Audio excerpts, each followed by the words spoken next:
क्या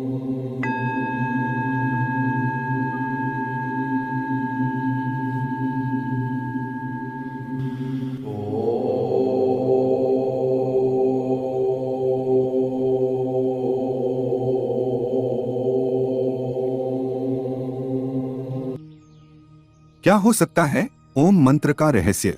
हमें यह तो पता ही है कि ओम मंत्र के उच्चारण से मन को शांति मिलती है और सकारात्मकता बढ़ती है। परंतु क्या इसके अतिरिक्त भी ओम मंत्र का कोई गूढ़ रहस्य है? ओम का रहस्य जानने से तुम्हें ब्रह्मांड के सीक्रेट कोड 369 में से 3 नंबर वाली पहली चाबी मिल जाएगी, जिससे आप सबसे बड़े खजाने के सभी ताले खोल सकते हैं और संसार में सबसे अमीर व्यक्ति भी बन सकते हो। और साथ में यह भी जान सकते हो कि आत्मा क्या है, मोक्ष क्या है, ब्रह्मा क्या है, तुम संसार में क्यों आए हो और तुम्हारा उद्देश्य क्या है। और अगर तुमने ओम के रहस्य को नहीं जाना तो तुम्हारे पास अरबों खरबों रुपए होने के बावजूद भी तुम संसार के सबसे गरीब और भीखमंगे व्यक्ति ही रहोगे। और ओम मंत्र का यह रहस्य तुम वेदों और उपनिषदों से प्राप्त कर सकते हो। लेकिन अगर तुम्हारे पास इतना समय नहीं है कि तुम इनका अध्ययन कर सको, तो आपको हमारी इस प्रस्तुति को अंत तक एकाग्रचित्त होकर जरूर देखना चाहिए। ओम सनातन धर्म का प्रतीक है और यह शिव का भी प्रतीक है। ओम एक ऐसी ध्वनि या मंत्र है जो अनगिनत रहस्य को अपने अंदर समेटे हुए है।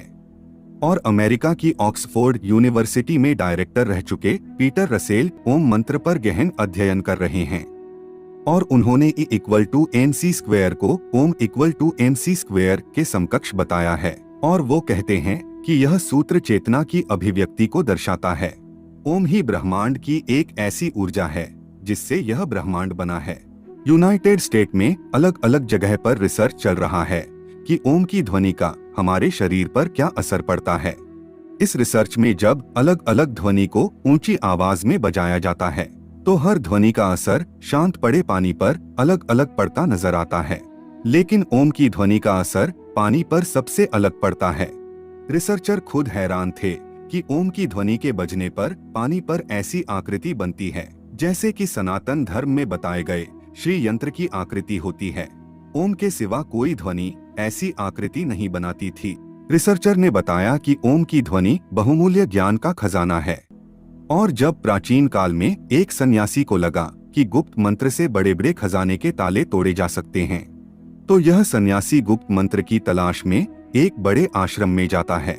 वहाँ के आचार्य से कहता है कि आप मुझे मूल्यवान गुप्त मंत्र दीजिए। तो आचार्य ने कहा कि मैं तुम्हें गुप्त मंत्र तो दूंगा, लेकिन तुम्हें सालों तक यहाँ रहकर सेवा करनी होगी। सन्यासी ने सेवा करते करते सालों बिता दिए।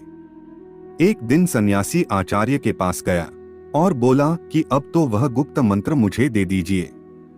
तो आचार्य ने कहा कि ठीक है, तुम मेरे नजदीक आओ, मैं तुम्हारे कान में वह गुप्त मंत्र कहूंगा। सन्यासी नजदीक गया तो आचार्य ने ओम मंत्र दिया। सन्यासी खुश हो गया, वह वहां से चला गया और ओम का जाप करने लगा, लेकिन कोई धन की प्राप्ति नहीं हुई। तो उसे संदेह हुआ कि आचार्य ने उसके साथ धोखा किया है। वह जब बाहर निकला तो एक माँ उसके बेटे को बुला रही थी कि ओम बेटे यहाँ आओ।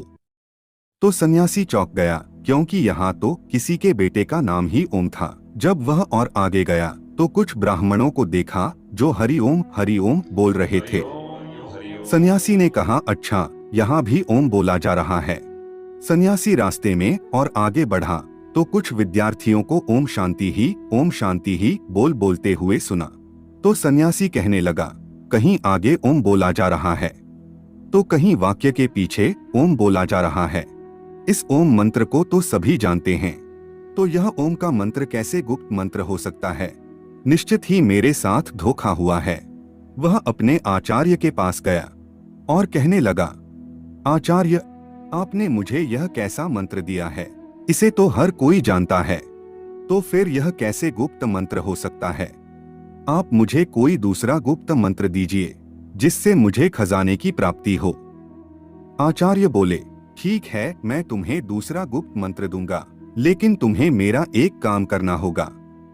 आचार्य भीतर जाकर एक पत्थर लेकर आए और सन्यासी से बोले, यह लो सन्यासी, इसे बाजार में ले जाओ और इसका मूल्य जानकर आओ। याद रहे, इस पत्थर को बेचना नहीं है। सन्यासी पत्थर को लेकर बाजार में गया और सब्जी वाले को दिखाया। सब्जी वाला बोला, यह तो मेरे बाट के बराबर है, मैं उसके बदले में तुम्हें सेर बैंगन के सिवा कुछ नहीं दे सकता। सन्यासी उस पत्थर को लेकर फिर कपड़े वाले के पास गया तो कपड़े वाला बोला, क्या हमें उल्लू समझा है? पत्थर बेचकर हमें ठगना चाहते हो? चलो चलो यहाँ से। सन्यासी पत्थर को लेकर पूरे बाजार में फिरता रहा, लेकिन किसी ने उसका मूल्य नहीं बताया और किसी ने उसको मुफ्त में भी नहीं लेना चाहा। फिर सन्यासी उस पत्थर को लेकर एक जौहरी की दुकान पर गया। जौहरी ने उस पत्थर को देखा और बोला, कहाँ से मिला तुम्हें इतना कीमती रत्न? यह तो बहुत ही मूल्यवान रत्न है।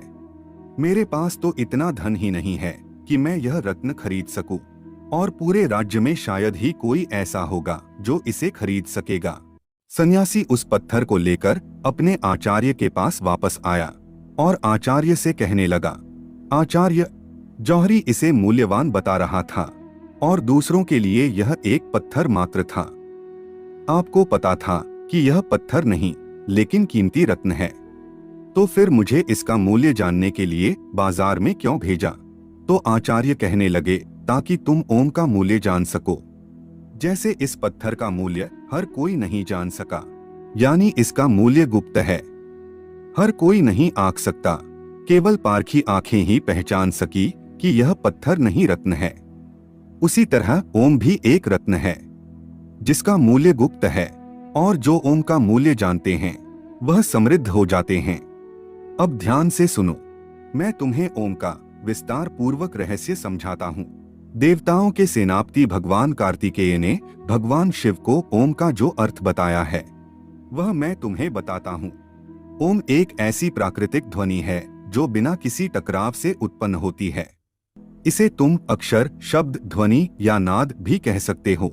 ओम में 3 ध्वनियां हैं जिसे मात्रा कहा जाता है। वे है अध्वनि, उध्वनि और मध्वनि। जब अध्वनि और उध्वनि मिलते हैं तो ओ ध्वनि बनाता है, और जब उध्वनि से म मिल जाता है तो ओम बनता है। ओम की 3 ध्वनियों से ही समस्त विश्व की सभी भाषाएं और बोलियां बनती है, और गूंगा भी अध्वनि, उध्वनि और मध्वनि यह 3 ध्वनियां बोल सकता है। आपकी भाषा कोई भी हो, लेकिन जब आप उच्चारण के लिए मुंह खोलते हैं तो सबसे पहले अकार की ध्वनि ही निकलती है, और जब तुम उच्चारण के अनंतर मुंह बंद करते हो तो मकार की ध्वनि ही निकलती है, और जब तुम होठों को पास लाकर मुख को आधा खुला और आधा बंद रखते हो तब उकार की ही ध्वनि सुनाई पड़ती है। इसीलिए सभी भाषाओं की सभी ध्वनियां, फिर वह स्वर हो या व्यंजन, ओंकार के अंतर्गत ही आती हैं। इसलिए ओम विशिष्ट वैश्विक ध्वनि है। ओम ईश्वर का प्रतीक भी है। मांडूक्योपनिषद के अनुसार ओंकार जगत की उत्पत्ति और लय का प्रतीक है। अध्वनि सर्जन को दर्शाती है, उध्वनि सांसारिक प्रपंच को दर्शाती है, और मध्वनि इस समग्र संसार के लय को दर्शाती है। ओंकार आत्मा की 3 अवस्थाओं को भी दर्शाता है। पहली स्थिति है जागृत। इस अवस्था में जीवात्मा अपने स्थूल अंगों और इंद्रियों से भोगों को भोगता है। दूसरी स्थिति है स्वप्न अवस्था। इस अवस्था में जीव अंतःप्रज्ञ होकर जागृत अवस्था में भोगे हुए भोगों को अपने मन के द्वारा अनुभूति करता है। तीसरी अवस्था है सुषुप्ति। इस स्थिति में जीवात्मा आनंदमय ज्ञान स्वरूप हो जाती है और ज्ञान से परमानंद को प्राप्त करती है, और इन तीनों अवस्था के बाद आत्मा ब्रह्मलीन हो जाती है। इस अवस्था में आने के बाद आत्मा अद्वैत शिव ही शिव रह जाती है। अब उसे जीव, जगत और ब्रह्म के भेद का प्रपंच नहीं रहता, और उसे अनाहत नाद ओम सुनाई देता है। अनाहत नाद कोई ध्वनि नहीं है, लेकिन अनाहत एक अनुभूति है जिसमें आत्मा कहती है कि अहम ब्रह्मास्मि, शिवोहम, मैं ही ब्रह्म हूँ, मैं ही शिव हूँ, मैं ओंकार हूँ, मैंने ही जगत के रूप में अपना विस्तार किया है, मैं ही शेर हूँ जो मेरे ही हिरण रूप को मारने जा रहा हूँ, मैंने ही अपने पुत्र के रूप में जन्म लिया है, और मैं ही मेरे माता पिता के रूप में जन्म ले चुका हूँ। इस संसार में केवल मैं ही हूँ, मेरे सिवा कोई नहीं है, बोलने वाला भी मैं ही हूँ। और सुनने वाला भी मैं ही हूँ। सांप बनकर मैं ही अपने आप को डसने जा रहा हूँ और मैं ही उससे बचने के लिए दौड़ रहा हूँ। इस ओमकार के रहस्य को जान लेने के बाद सोना, चांदी, रुपए, पैसे सब मिट्टी लगने लगता है, क्योंकि यह सब भौतिक पदार्थ वास्तव में मेरा ही स्थूल रूप है। मैं तो इतना अमीर हूँ कि यह घर, यह जमीन, यह पृथ्वी, यह तारामंडल ही नहीं, पूरा ब्रह्मांड ही मेरा है। और ऐसे कितने ब्रह्मांड होंगे जो मेरे ही अंग है। तो मेरे जितना अमीर कौन हो सकता है जब मुझे इतना बड़ा खजाना मिल रहा है। मैं क्यों इन किलो 100 किलो सोना, चांदी और रुपए पैसे के पीछे भागूं? और इस खजाने को खोलने के लिए मैंने 3 नंबर की चाबी दी है। ओमकार, जो अब मैं तुम्हें बताता हूँ, मूल नैसर्गिक ध्वनियाँ 3 है। अध्वनि, उध्वनि और मध्वनि। नैसर्गिक रंग 3 है, लाल, पीला और नीला। प्रकृति के मूल लक्षण 3 है, नाम, रूप और गुण। शरीर की तासीर 3 है, कफ, पित्त और वायु। ब्रह्मांड की स्थितियां 3 है, उत्पत्ति, पालन और प्रलय। और उनके देवता भी 3 है, ब्रह्मा, विष्णु और महेश। पदार्थ के मूल तत्व 3 है, न्यूट्रॉन, प्रोटॉन और इलेक्ट्रॉन। पहले आयाम 3 है, लंबाई, चौड़ाई और गहराई।